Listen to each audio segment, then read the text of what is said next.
the identity socialism in America today, and particularly on the campus. I mean, obviously the campus is a quasi-socialist operation anyway. And what I mean by quasi-socialist is simply the fact that by and large, the consumer, you, are not directly always the guy paying. Sometimes it's your parents, sometimes it's the government through loans. There's a very complex system of financing. And by and large, prices in any economy always become distorted when that's the case. This is, by the way, why our healthcare system is messed up. Why is it messed up?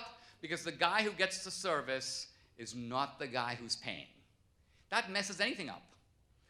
Let's give an example that will make the whole thing clear. Consider the idea, well, healthcare is a right. Well, okay, healthcare is a right. Isn't there a right to eat? Isn't food a right? Well, yeah, food's a right. Okay, fine. Food's a right. So let's now have a right in which when I go to the grocery store, I can fill up my cart with whatever I want, whatever I need. I show up at the counter, and it's insured. It's like Obamacare. It's like Medicare for all. Somebody else will pay, because after all, eating is a right. So what's going to happen? Let's follow this through. If I go to the grocery store and eating is a right, and I can basically help myself, I'm going to load up my cart. I usually buy 4 bananas, I'll buy 12. I usually buy 1 carton of milk, I'll buy 10. Why? Because I'm not paying. And then I show up at the counter. I'm really happy. I've got a lot of stuff. Now, we have to realize that the same kind of thinking is going on the other side of the counter. The person behind the counter goes, hey, this dude isn't paying. So when I ring up the prices, Dinesh is not going to care because he's not going to pay. So what do?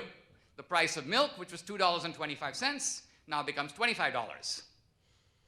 And the price of bananas goes up to $100 a dozen. Why? Because some other idiot who's not even here is going to get the bill. He doesn't even know it. It's wonderful. So if you really think of what's going on in this transaction, it's very simple. It's actually a collusion between a customer and a retailer to rip off the third man who's not present, who is actually the